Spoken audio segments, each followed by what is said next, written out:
Hi, good morning. I don't have anybody's here, and that's okay.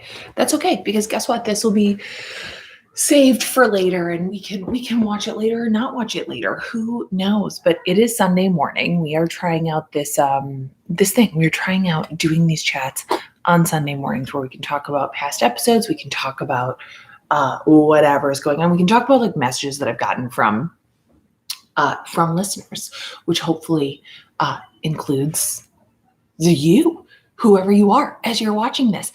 It tells me that one person is here. Will you tell me who you are and where you are watching from? Because now there's two of you. Okay, this is taking off. This is sweeping the nation, possibly several nations. I don't know. Did I just wake up? Absolutely. Absolutely. I just woke up. I checked my Fitbit. I got 9 hours and 14 minutes of sleep last night. That's important. That's big. That's good. I aim for 8, but on the weekends I honestly try to get double digits. What an exciting time. So, let me know, who you are, where you're watching. It's not that important. I mean, I could live without that information, but it does make me feel like I'm not just talking to myself, although I have no problem just talking to myself. Welcome to my living room. So, this week's episode, I don't know if you've heard this. Heard. We make a podcast. If you've heard this week's episode, we are doing oh my God, this is an international event. We have Ashley here from Canada. Welcome to our international live stream for Terrible. Thanks for asking. We have Ashley here. Oh my gosh, we have 2 Canadians. Welcome to our Canadian live stream. Okay, I'm doing this with and for Canadians only. If you're an American, get out. Just kidding. There's only 4 of us here. So really, this is important. Okay. This week's episode, we're kicking off like 4, possibly 5, maybe even more episodes that are about the way that we value, or more typically devalue, care in America. However, I think like a lot of this, it probably does extend to, oh my, Patrick Schumer's here. Hi, buddy. It does extend to our neighbors to the north. So, I mean, it's like Canada in a lot of ways, we're better than America, but in a lot of ways, we have a lot of similar problems. So this week's episode was with Eve Rodsky. Eve is a person who just decided to become a researcher, decided to, Milwaukee. Now, this is truly international. Where it's -8. Welcome to Phoenix, Arizona, where it's like 60, and my children refuse to go outside because it's too cold. So they are watching TV in my room. Okay. No, it sounds like they're playing Roblox. I don't know if you can hear the joyous sounds of them currently getting along, but eventually that will devolve into, there will be screaming, there will be fighting, there will be tears. It's guaranteed to happen when I let them have the iPad. But you know what? The iPad is a great co-parent, and it's kind of what this episode this week is about. We're talking about Eve Rodsky. She is a person who decided to research the way that care roles present in families, and also like the way that care roles have presented historically in families. And what she discovered was not a surprise to a lot of people, which is that a lot of these care roles tend to just sort of like default onto one person in the relationship, and in hetero relationships that defaults onto the woman. And one of the reasons for this is because we believe that some time is more valuable than other time. And I am wondering, I posed this question right before the episode came out on my personal Instagram, but like, in your family of origin, in the way that you grew up, how were care roles divided? I will go first. My mom did everything. She also worked like in more than a full-time job. She also packed our lunches. She also brought us to the pediatrician. She booked our dentist appointments. She was the person who went to parent-teacher conferences. And my dad would sometimes like breeze in, yell at us, and occasionally make us poached eggs. It was the only thing he knew how to make. That was it. So it was very, very clear that like my mom did anything related to the home. And honestly, by the way, even including like fixing things, which was like kind of unusual. People would be like, oh, my dad's working in the house. I'd be like, my mom's working in the house. My mom is ripping down a wall with her bare hands this weekend. So my mom did everything related to the home. My dad did laundry, asterisk, his own laundry, period. Kept his laundry separate from ours because he didn't like when we took his socks. And I did not even notice that. I would not even, I did not observe that until this episode with Eve.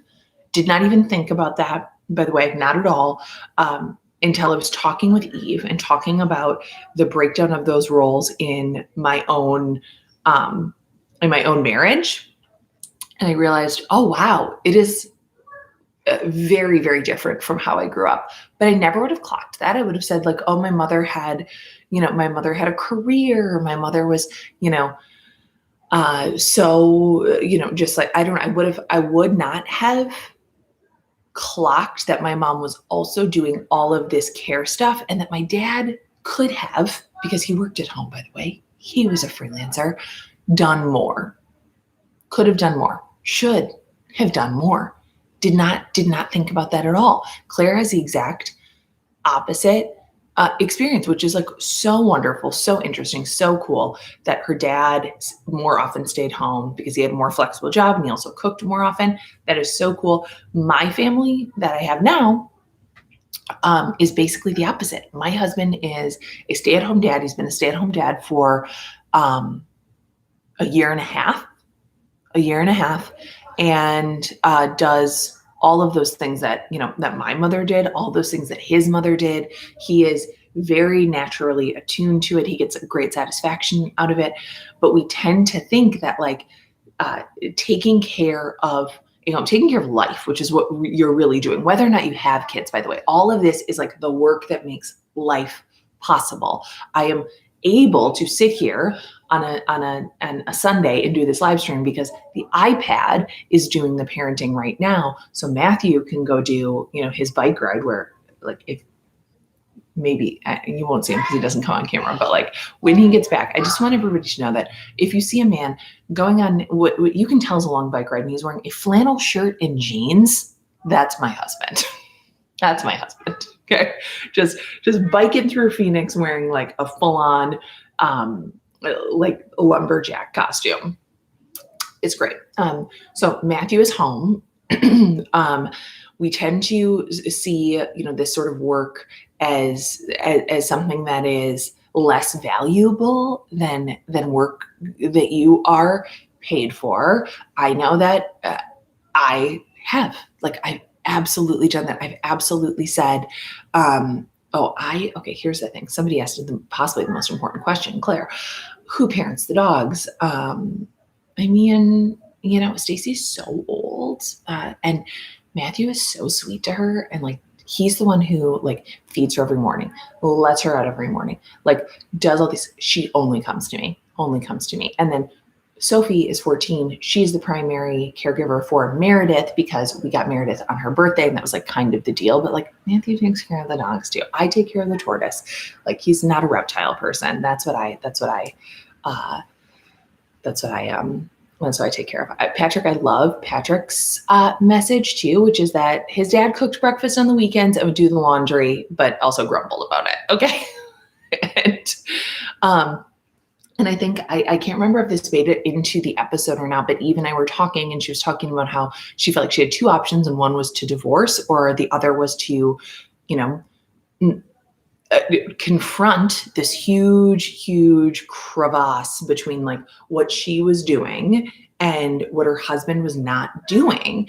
And that came to a head. And if you haven't watched or heard this week's episode, I'm not really ruining anything, but, it came to a head. She'd gone, she was just doing all this stuff. Everything's compounding on her. And her husband sends her this text. It's like, I'm surprised you didn't get blueberries. And she's just like, are you like, just everybody has a moment like that. Would love to know if you have had a blueberry moment. Ours was not like a blueberry moment. It was just a, oh my God, what are we doing moment? And it came a year and a half ago. I was traveling all the time for work. Matthew was traveling all the time for work. He worked at an architecture firm and had projects all over the country. We would, at some points we would be in the airport at the same time, like one of us coming home and one of us leaving, but we wouldn't, you can stay, Karam, I'm not gonna ruin everything. Don't worry. We had not, I think this is like supplementary to the episode. I don't think I'm like spoiling anything, but not to like pressure you to say like, you can't leave. No, now that you're here, you can't leave. Okay. Okay, what were we talking about? ADHD. Oh, our blueberry moment. Which is like, we were just, we were coming and going. We never saw each other, ever. And like, I don't know, like, I could not even tell you who was doing most of what. It wasn't about that. It was just like, we can't both be doing like big careers and have this big family. Like, someone's got to like focus on one of the things. And Matthew was like, me, please.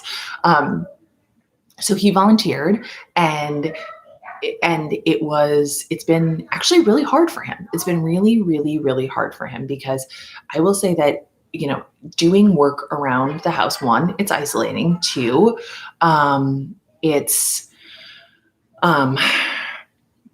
isolating too. It's like, it's just not valued. It's not valued by like, your kids. Like, if you were looking for like, gratitude from your children, good luck. Our child is 4, and he's just like, I didn't want this cup. And Matthew's like, he's like, I didn't want this plate. And Matthew's like, I just made you a custom breakfast. Oh my God. And so it is a lot. It is a lot. But I was saying to Eve, and I can't remember if this got into the episode or not, but I do think that I could name probably like 5 to 10 women who in my life who've gotten a divorce because it forced their now ex-partner to actually do 50% of the work, to do 50% of the family stuff. And the only way to do that was to like force like a 50-50 time split on them. And that is also the only way that they got relief. And that is a major bummer. And also, like, you got to do what you got to do. I think that is actually extremely, extremely normal. Ashley had like a really good comment about expectations, which is like when one person gets mad because things are not as clean as what they expect and the other is like truly not bothered by it. You are describing my marriage. Hold on, I have to grab something. I probably should have done this beforehand. Yes, I'm in my pajamas. Do. Entertain yourselves. Talk amongst yourselves. Oh my God, where did I put that? Oh! Sorry, I'm trying to look through my bookshelves. Found it. Okay.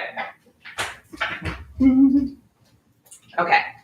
Sorry, I think that's like rule 1 of a live stream, is like to not just leave in the middle of it to find something. That is a really good point.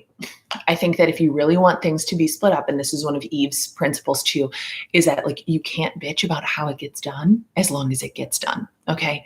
That's it.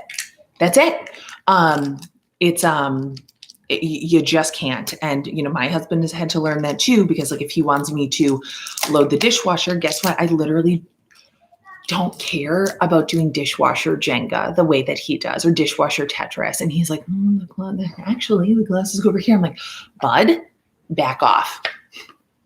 This is actually the system that Eve created for this, which I find so fascinating. This is like, I kind of keep a lot of these because I tend to, when I like something, I buy several of them.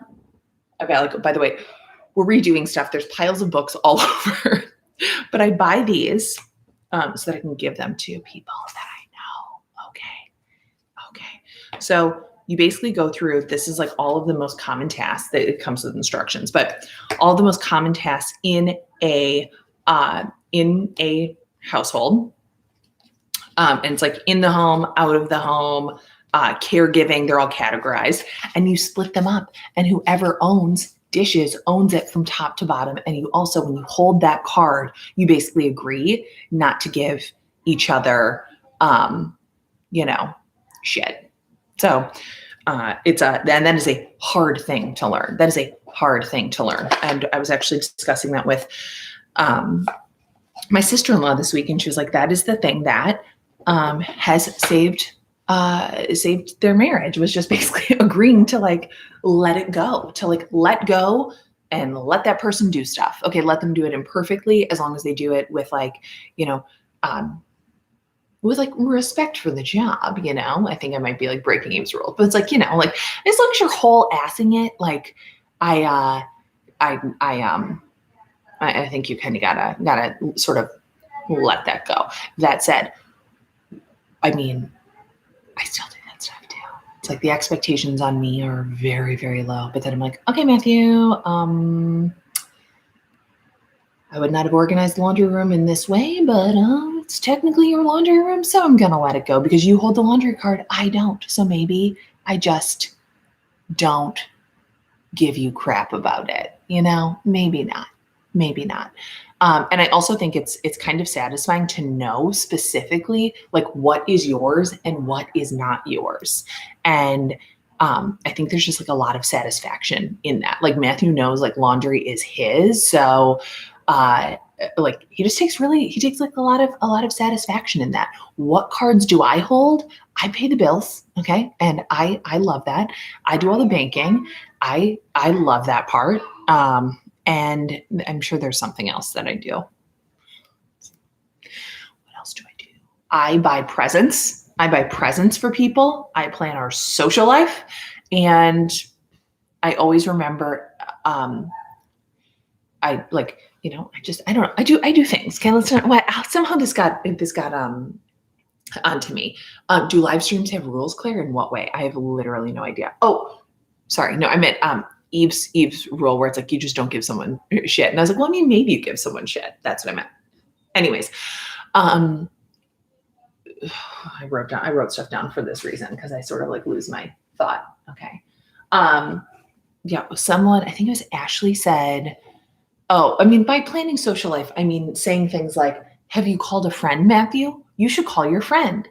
Like things like that. Like he just would not think about it. Or, God, I don't know. Like, geez, like making plans with his parents, things like that. Like I think of those things. Like his parents are going to come over to do something today. Oh my God, it's the Super Bowl. It's like we're doing a Super Bowl this year. Are you kidding me? So I'll actually be rehearsing next week's live show. If you did not know that, we are doing a TTFA live show on Valentine's Day. Please be there. Also, if you are a single man or if you know one, please be in touch with me because I'm trying to matchmake. I'm trying to matchmake people. Single straight man, unfortunately, this time.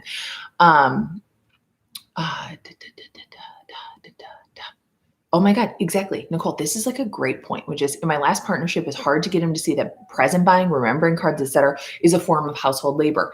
Exactly. It really is. It really is. So, that's the card I hold. That's the card I hold. I remember that stuff. I do that stuff. That's kind of like the division of labor right now. I don't do a lot of the house stuff, but there are things that I do. Right, Sophie? Yeah. I'm doing a live stream. Every teenager's dream. Not right this second. If you can wait, I don't know about crepes. We're going to make some granola. Then Dad's going to make, Then Dad's going to make chili. And then, actually something that you could do is go pick some lemons because the lemons are ripe and we can make some lemon marmalade. That's pretty much the only thing to do with lemons right now. So, so that's it. And then speaking of which, somebody asked who takes care of the dog, Sophie, and I said, Sophie takes care of Meredith, and Sophie just woke up to take Meredith out, and she probably woke up at like 5 a.m. to take her out too. So it's, see, hear that? Just letting her out. She's letting her out, and Meredith's going to go out and pee. And then she's also going to eat some sticks and poop in a place that we will find later. And that is the joy of having a puppy. Okay, so this week's episode, I'm also going to book a live with Eve where she can answer all of like your questions about fair play and we can have like a more informed discussion. But I am really interested in how other people have received this episode.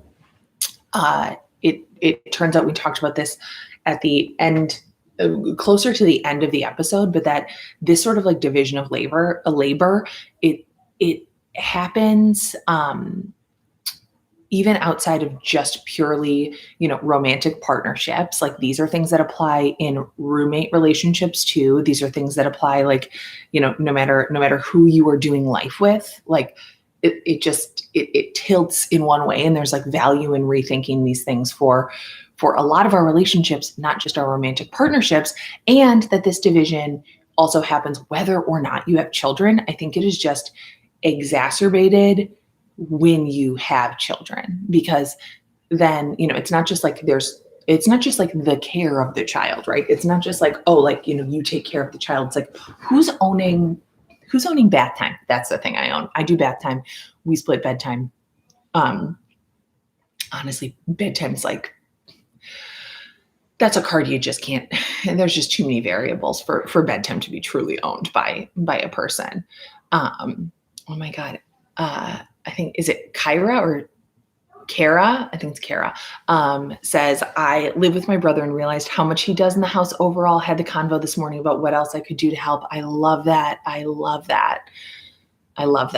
And Molly said, doing what you say you will do matters to me. I tracked what needed to be accomplished and whether it was done. And also, like we said in the episode, it's not about blueberries. It's not about a glue stick. This is about accountability. And it's also about trust. It's about trusting that the person who has agreed in whatever capacity to like partner up and do life with you is actually going to show up and do life. And life is not just like these big moments, like, getting engaged or like renting an apartment together, or like, it's not just like these huge milestones. Like, life is actually all of these really, really seemingly small actions that add up to what a relationship is, to your quality of life. Like, they're so, so important. Even when you think like it's just blueberries, of course it's not just blueberries. That is a person saying, I see what you are doing to help move our lives along, and I really appreciate it. And we are not conditioned to appreciate that work. I grew up with that work being like mostly, invisible. And I look back and I think about like my mom driving like 1 hour each way to this job that she had at the time, coming back, putting these beautiful meals on the table.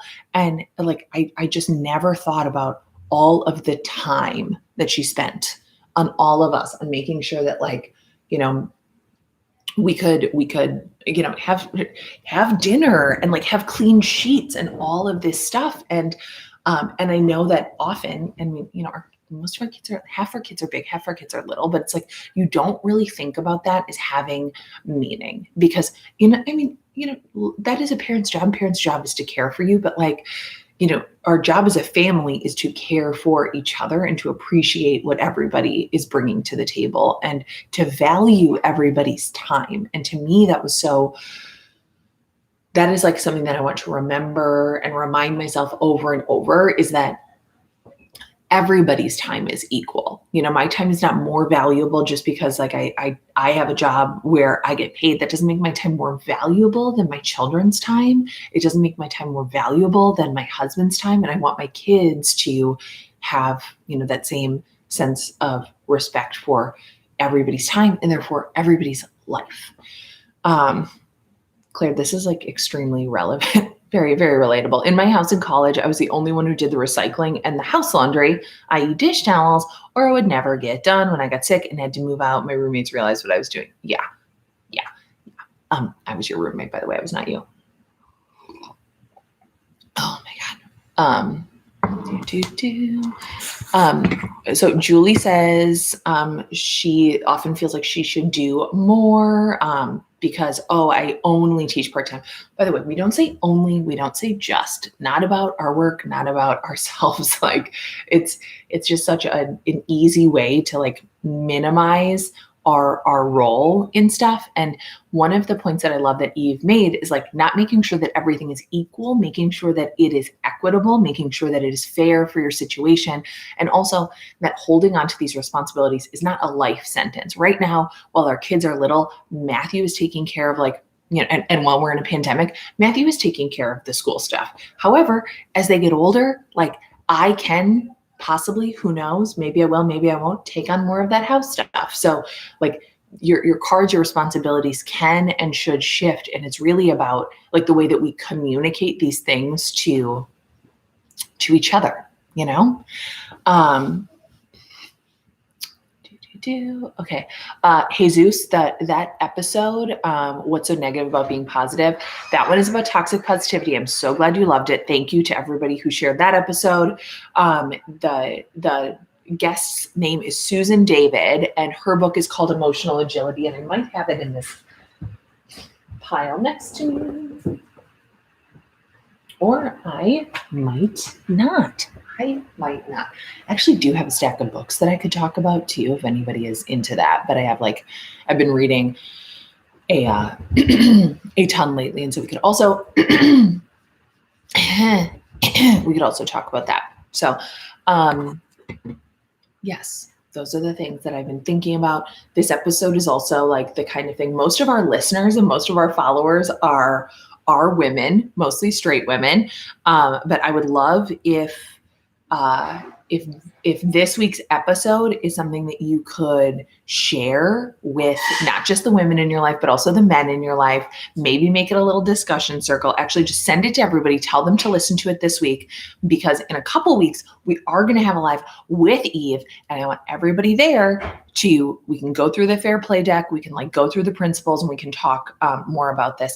We had a couple people on Instagram point out, like, what about when you are alone? Like, what about if this is like just your life? One, it is a hell of a thing to be able to look at this and be like, wow, I'm holding all these cards. Are you kidding me? When my husband died, I was a widowed mom. I had a toddler. Guess who's holding all these cards? Me. That's a hell of a thing. That is a heck of a thing. Even just to like acknowledge and give to yourself. Eve has way more. She's like involved in research, lobbying. I don't know. Like she's hooked up into this world in a way that I am not, that I'm an observer of. And she was like, oh, I have a lot to say about that. So we will also be doing that, like expanding the conversation over to what it means to have fair play when you are, also on your own. Claire is trying to make this cat hold, pull their own weight. You have to pay $30 in cat rent. How can we turn our pets and our children into profit centers? That I think is the question. And TBD, I don't know. My children just don't have. Sophie's got a good work ethic, but she tried to go get a job at McDonald's and they said she was too young. And I was like, for who? She's ready. Like, get her out there. What's that hand gesture? At McDonald's. Whisk? Yeah, cooking. Oh, I was like, they don't whisk anything at McDonald's, babe. I know, but that's the easiest way to express baking. Yeah. Oh, are you trying to bake now? No. Oh, okay. I'm a bagel. She likes to cook, but she would not be whisking at McDonald's. Yep. Yes, and my and Ralph has his own podcast, but like, there's a reason why it only comes out when it comes out, which is unpredictable, and the episodes are either 17 seconds or 17 minutes long. It's because he's 8. Okay, he's 8. Yeah. So. I look like I'm shaving wrong. What? I don't know. I mean, I probably am. Okay. Okay, what was I going to say? Oh, we were going to talk about books. We're going to talk about books. That's what we're going to do. Ralph's podcast does not have sponsors. He doesn't even let me edit it. I just he records it. I put it up. He does not have sponsors, but he says he does, which is so funny to me. So if you listen, his podcast is literally called Ralph's Podcast. He'll be like, yeah, we got a promo code for it. I'm like, that's not a thing, buddy. That's not a thing. And Karen, thank you for the compliment. You like the Aces episodes. I think we're actually going to end up making some more Aces episodes because we've just got a heck of I did an interview on Thursday that was 3.5 hours long. Just for context, most of my episodes most of the episodes are under an hour. And we, the interview itself is like maybe 1 to 2 hours. This interview was 3.5 hours long. 3.5 hours long. Okay. 3.5 hours long. It was a lot. And sometimes I will be in an interview with somebody and we think like, okay, the interview is about this. We know what the episode's going to be about. And like 10 minutes into it, I'll have to text Marcel and be like, actually, this is 2 episodes. And I know exactly what this looks like. So, the episodes called A Simple Choice were like that. I was like, oh no, this is 10 minutes into that. Evan, I got it. I'm not clever, Evan. Like people say jokes all the time that I just don't understand. I do the interviews in one sitting, but unless like the ones that were Untying Knots, and What's Going to Happen to Me, which were with Britt. That one was like several interviews because I was like, wait, also need to ask her this. And I just did. I was doing a bad job because I was just getting caught up in talking with her and not interviewing her. And so that was several, but usually it's like one sitting. And this one I was like, are you sure you're ready? It's okay to keep going? And they're like, yeah, it's fine. And it was really, really amazing. But I personally, like when I'm listening to podcasts, I like longer episodes. It's hard to like look at because we don't have like, a data person. Like it's, I don't know, it's like public radio. Like we're doing as much as we can with like a very small team. But like, I like longer episodes personally, and I like a 2-parter, but I don't know how everybody else feels about that. And it's not like I can like look at the download numbers and be like, yeah, that's like a real trend. Like the download numbers like kind of stay the same no matter what, which is, fine. That's fine. So yes, we do the episodes in one sitting.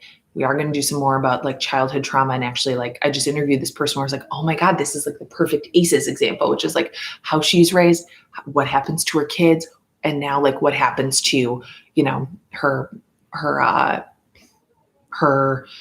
grandkids too. So it's like truly like a kind of a perfect illustration. I'm sorry, I'm picking at a hangnail. Julie, recommendations for helpful online grief support groups. I don't know who you lost. We do have the Hot Young Widows Club, and it's not necessarily like fully grief support, but we started this thing called the Still Kickin' Club, which you can find at stillkickin.co. And it's just a really intentional community. We do talk a lot about grief, and we are launching a new cohort of people. So it's an e-course that's like with a very small cohort of people that you will go through it with, Julie. And that's at stillkickin.co/courses. And that comes with like, a community. And then you're also like in the Still Kickin' Club. And we do like a lot of sort of grief conversations and grief work in there, although it is not only for grief. So I was going to talk about books. Anyone okay with that? Anyone?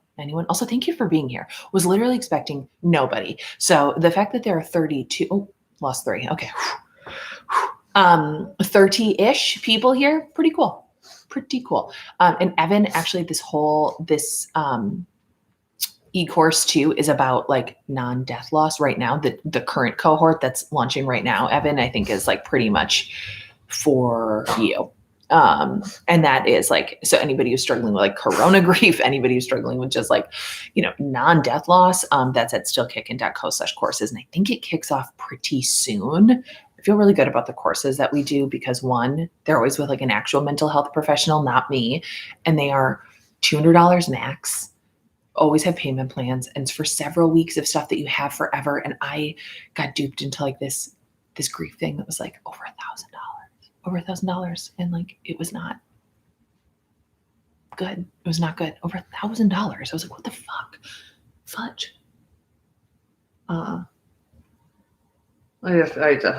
Sorry, disgusting. I can't handle that. I ate it. Sorry, disgusting. Okay, books.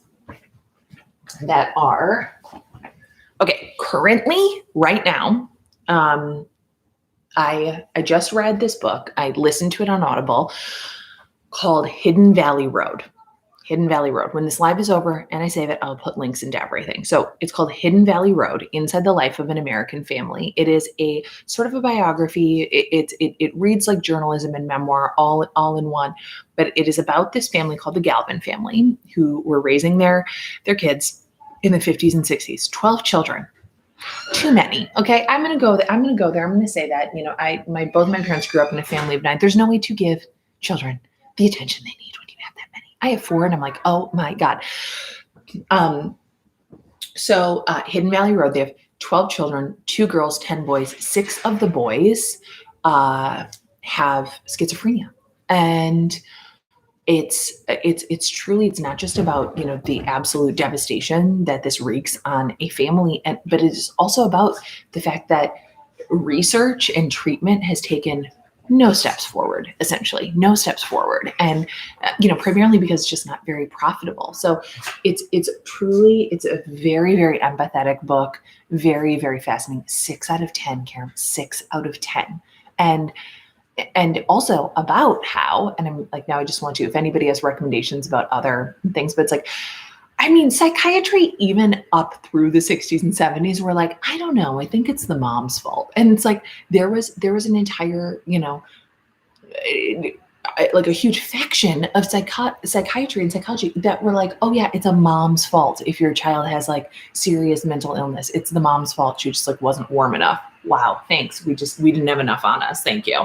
So if you're, and this is how it relates, I think, back to fair play, back to this episode, back to everything that we're talking about, is that like you always feel like you are not doing enough. You always feel like you are doing a bad job. And there's a reason for that. It's because, we thank you, Evan. Evan says that's ridiculous. Okay. That is a behavioral health professional. It is not our fault. But like, that's not that long ago. And when you think about that being sort of like steeped into our like national psyche or our international psyche, like that it all comes down to the mom, like, of course, no matter what you do, you are going to feel like you are not doing enough. You're not doing a good job.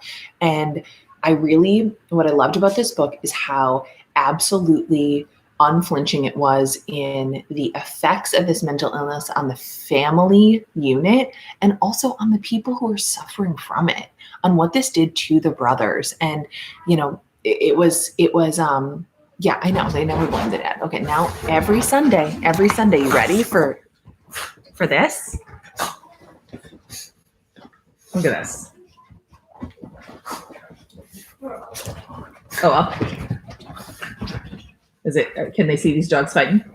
Can you see these dogs fighting? Yeah. There you go. There you go. There you go. That's Stacy. She's 100 years old, but she's winning. Yay! Go Stacy. I always feel so excited when she wins. Good girl. So that puppy starts it and Stacy finishes it. But it's like wow. WWE. Truly. I know. Oh no. Yeah. Now Stacy's trying to walk away. Not happening. Meredith's got her by I don't like when you bite each other's mouths. Shake it off. Walk away. Okay. Okay. Okay. Now they're fine. Later, Stacy's like very long and like low to the ground. She's kind of like they love each other. By the way, that was like a fun fight. Like they were both having fun. And then they nap together. They're like, they're obsessed with each other. It's very, very cute. And Stacy was like, we're like, oh, she's just so, here comes Meredith. Honestly, I think we need like a webcam and I can like WWE narrate it. She's got her pinned. Oh, things are escalating. Yep. Okay, it sounds bad, but their tails are still wagging. Will you break it up? So yeah. It's very distracting. Maybe get them both outside where they can, frolic outside. There we go. Ooh, yeah. She tried to get away. Okay. So there they go. Now they're going to go do that outside. And it's very cute. The question was, do I miss Minnesota? Thank you, Lisa. I miss people in Minnesota. I really like it here. I'm really like sort of blooming where I'm planted. And we uprooted ourselves and we planted ourselves here. And I don't know, the sky is blue and sunny. Soph and I are going to do something like fun outside, I'm sure, today. We're going to bake some stuff. Like yesterday we had the doors open, every door open in this house. And we went on like, we drove up north a little bit so like the kids could see snow, really just like a dirty snow mound, and which they loved. I was like, okay, when we had feet of this, you guys were not that enthused. And I don't know. I like it here. Minnesota will always be there. At some point in time, like we'll be able to travel again and we'll go back. And I don't know. It's nice to have like a new adventure. I do not miss -20 weather. I don't miss 0 weather. I don't miss 30-degree weather. Occasionally it'll dip to the 40s here. And I'm like, ooh. And Evan, you will feel like you are defrosting when you move here. To this day, when people are like, oh my God, the car's so hot, I'm like, I love it, leave the windows up. I just still feel like there's a frozen core inside of me that I'm trying to like thaw out. When it was 120 degrees this summer, I was like, I'm good, guys. I'm good. It feels good. So Hidden Valley Road, truly excellent. I read it as an audiobook, which I recommend, honestly. It just like flew by. Yeah. And these are like, also, by the way, when people are like, there are no seasons here, I'm like, I mean, there are seasons. It was just winter And I've never had Minnesota food, Claire. I'm not Swedish or Norwegian in any way. I am Irish, and we don't eat things like Minnesota foods. Like I've never had lutefisk, I've never had lefse.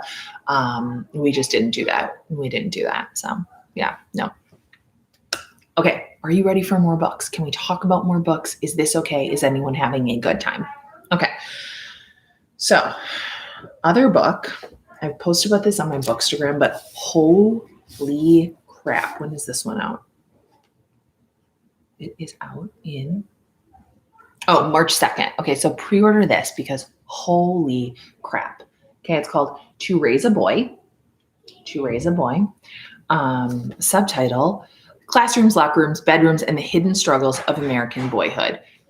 If you are a person who has ever been around a little boy, if you were an adult and you were a boy at one point, if you are an adult who knows boys, who has any sort of like interaction with them whatsoever, this is written by Emma Brown. She's a reporter for the Washington Post. This is, look at all these dog ears in this book.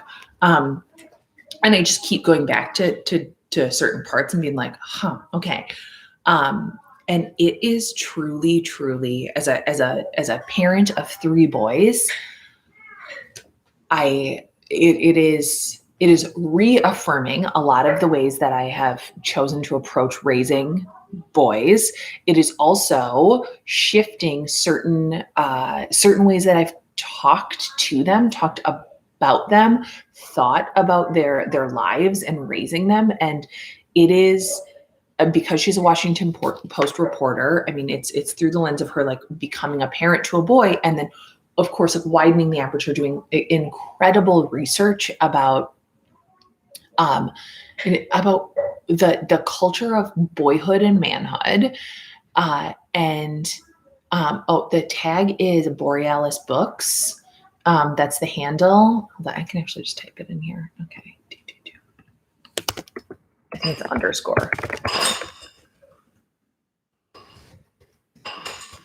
And then it's books 2021 or whatever year it is. And then also,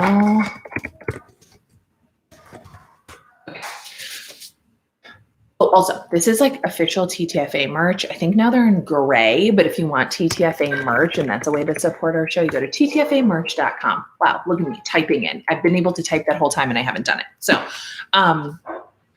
it's just truly, truly, truly, truly incredible. I know that Peggy Orenstein's Boys and Sex just came out in paperback.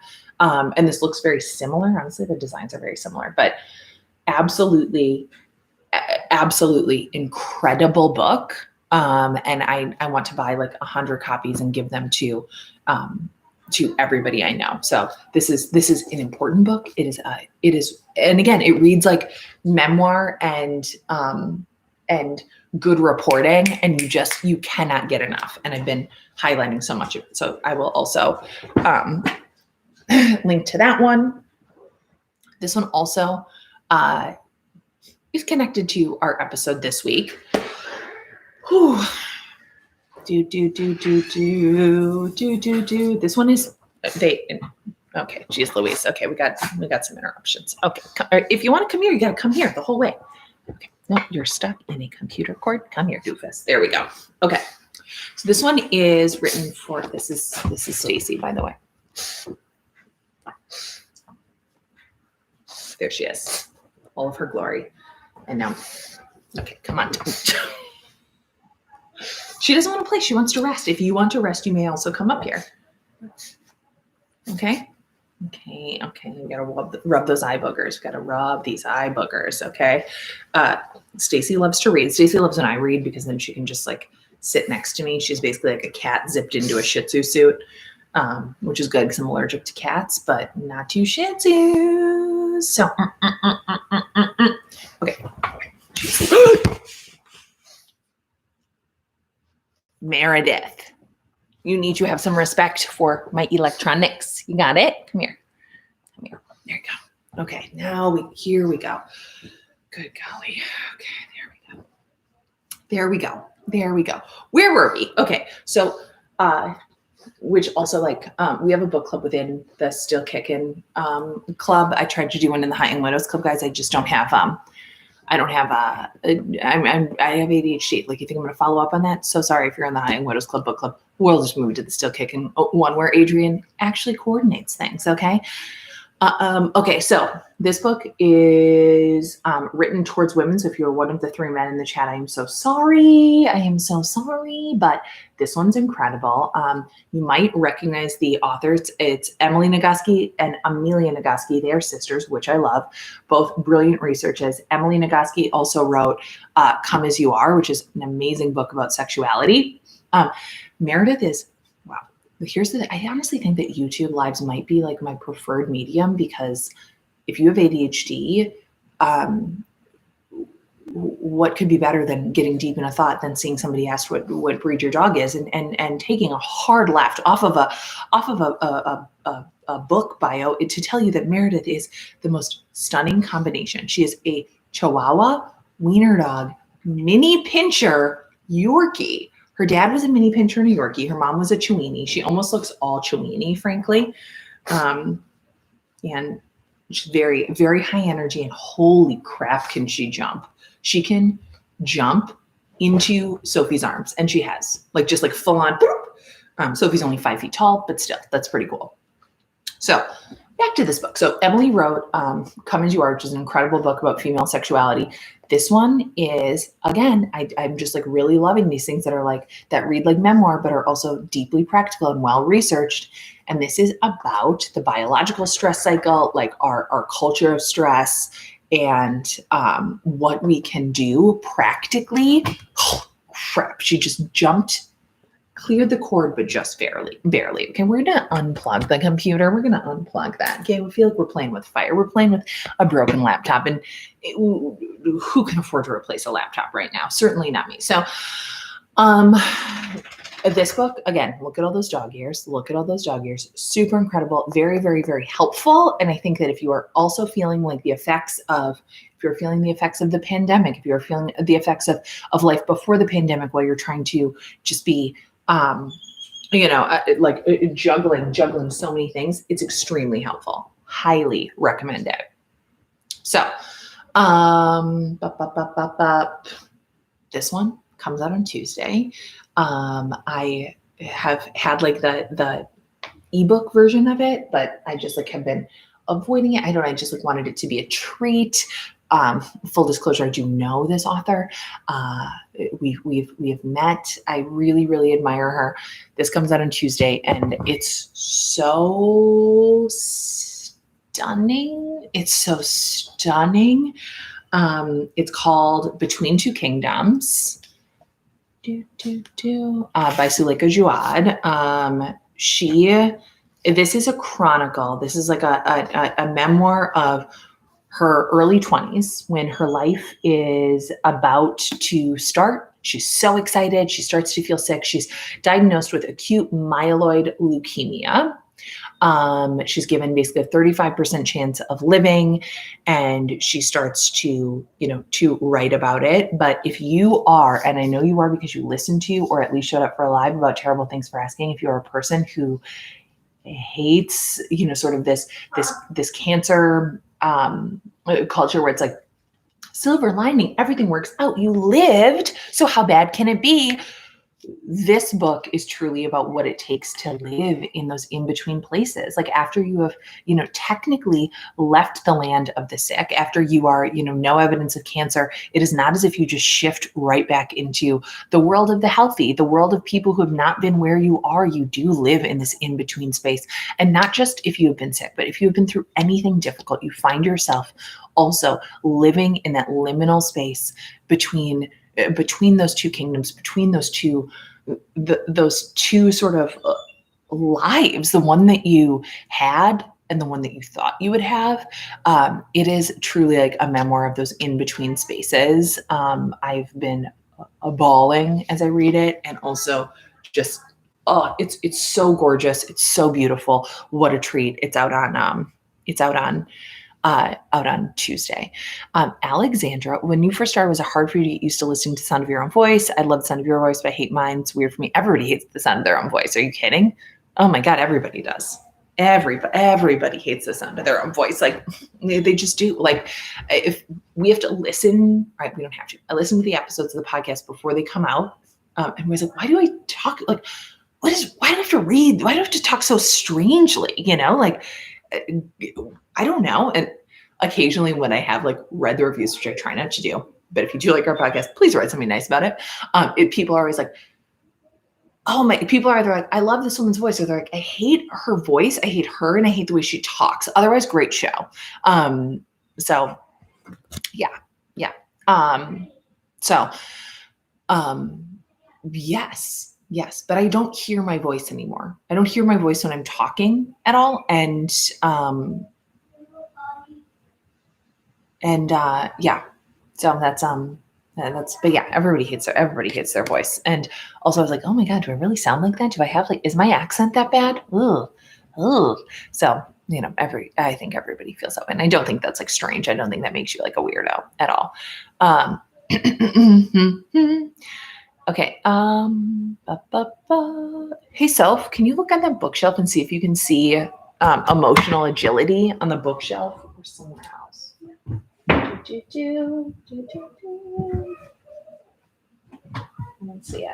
don't see it. Let me just look through this pile of crap everywhere. Okay, so very good question from Lisa. I love the podcast on toxic positivity. Can you speak to how you handle being around people who express it? Okay, so I actually got this message. I got a message very similar to this last night on Instagram. And they're like, what about when you share something hard from your life? And it might also be in the book crates in my room. I'm not sure. It's a paperback. It's a white paperback with like colorful print on the spine. And I was like, well, online, I'm not going to like respond to a stranger and be like, actually, like, not everything happens for a reason. But like personally, like, the people who love you, and Lisa was saying she's struggling because like her loved ones are very much a silver lining type. The people who love you are loving you in the way that they need to be loved, or the way that is most convenient for them to express love. It is so very little about the way that we relate to people has anything to do with like them, and it has everything to do with us, myself included. It's like doing a love language exercise with your loved ones. You'll be like, whoa, oof, who knew I was doing this wrong the whole time? So they are expressing to you the things that have brought them comfort. They're hoping it brings you comfort. They don't know that it doesn't. And I think having a very respectful exchange where you say, hey, like even before you start talking, I know that, oh my God. So can you run outside and chase those pigeons away? They're really lurking. They're lurking. Oh, get the dog out there. I want her on the hunt. Sorry, guys, we've got a pigeon problem. We have a pigeon problem. It's terrible.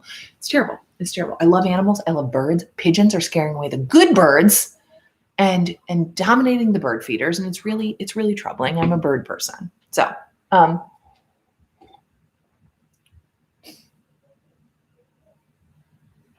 okay. Okay. What was I going to say? Oh, so they're loving you in the way that they hope you need to be loved. I think that we need to get into a practice, especially with the people who love us and care about us, to say, hey, are you in a place to hear something right now that I'm struggling with? Let's imagine they say yes. Thanks. Okay. Before we start, I just want to say, I know that like you are, you're a person who believes everything happens for a reason. Like you really want to like see the bright side. I don't need a bright side right now. I need you to just listen to me.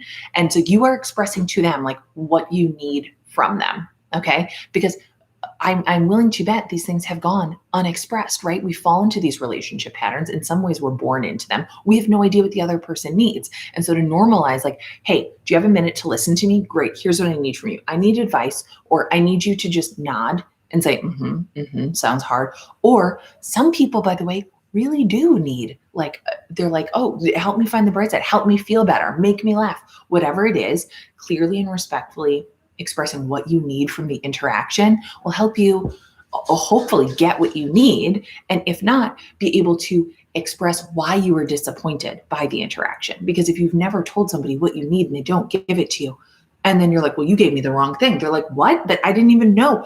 I had no idea. Okay, that's okay.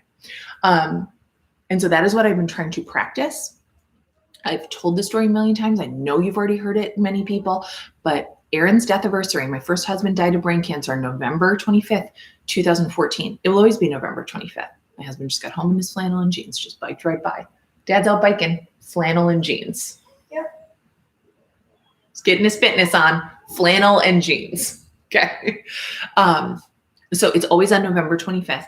This year, November 25th comes, nobody from my family texts me. My siblings, they don't text me. My mom, they don't text me. Nobody calls me. I'm like,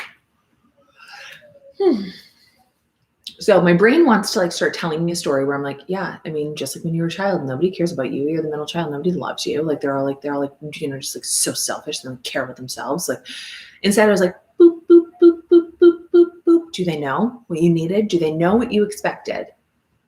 So I fire up the group chat. I say, hey guys, it's Aaron's death anniversary. I know you love me. Start with that. I know you love me. For me to feel loved, what I need on this day is I need to hear from you. I need a message. I need to know that I didn't make this up, that this is something that's important to you too. My brothers respond and they're like, oh my God, this is the exact opposite of what I would want. Okay, I'll do it.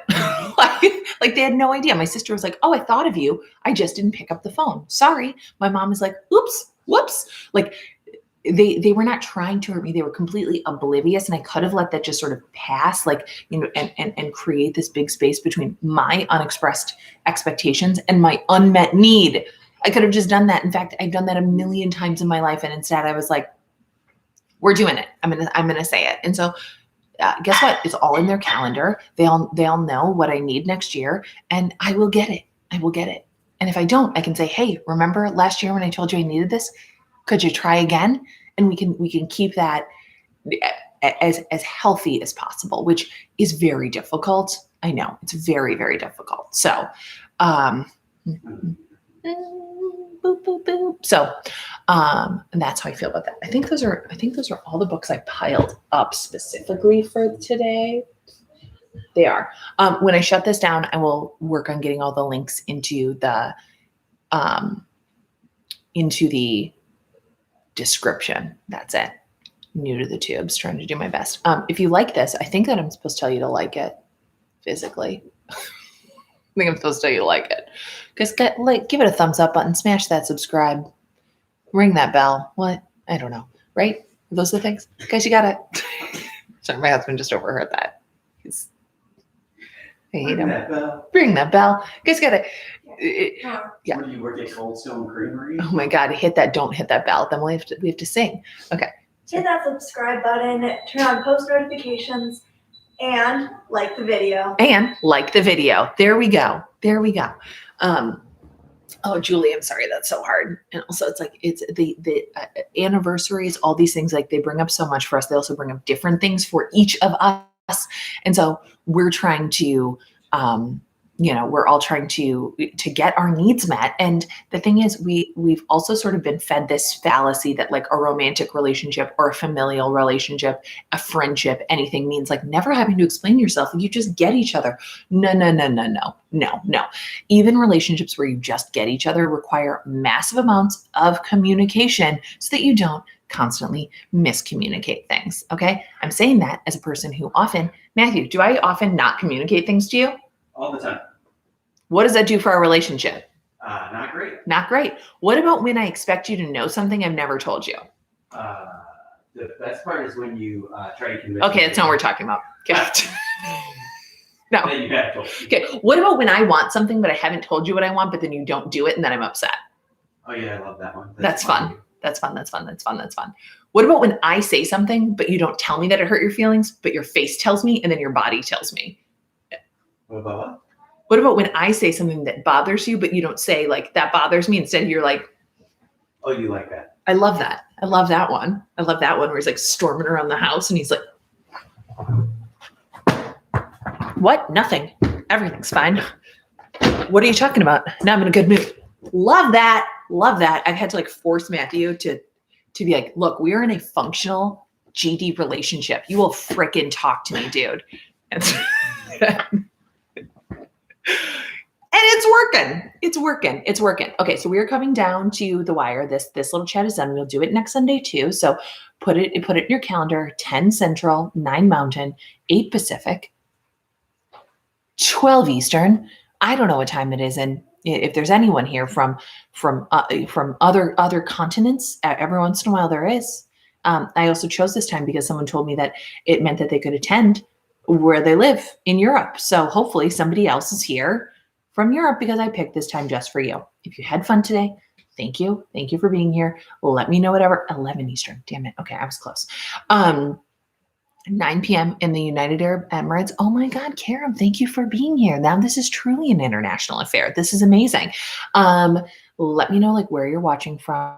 We did that at the beginning, but then I stopped asking people, and I am really truly wondering. We would love to know. If you had fun today, subscribe and then hit like. I think that's it, right, Soph? Turn on post notifications. Well, probably don't turn on post notifications, but if you wanted to, you could. Okay. But if you wanted to, you could. Honestly, it's fine. Just spit on you. Sorry. Austin, Texas. I love it. Okay. So we'll do this next week. We'll have more to talk about. And then in the future, I'm going to have Eve on so that we can talk about fair play and how we do this. Oh my gosh, Amanda, this makes me so happy. Amanda was here drinking an entire hot coffee without kids watching. It was fantastic. Thank you. I love that. I love that. And God, I'm so excited about the next episodes that we have coming up. And then we are working on episodes for this summer. And I don't know. I'm just very excited. So see you next Sunday. We'll have a new episode on Tuesday. If you have not listened to this week's episode, please do that. And also share it with whoever you can, because I truly I just think it's so timely. There's an article in the Times about this crisis. There was the cover of New York Magazine, I think last week. It is just truly something that we all need to be talking about and working on in our own lives. And thank you for watching, and I'll see you next week. Bye.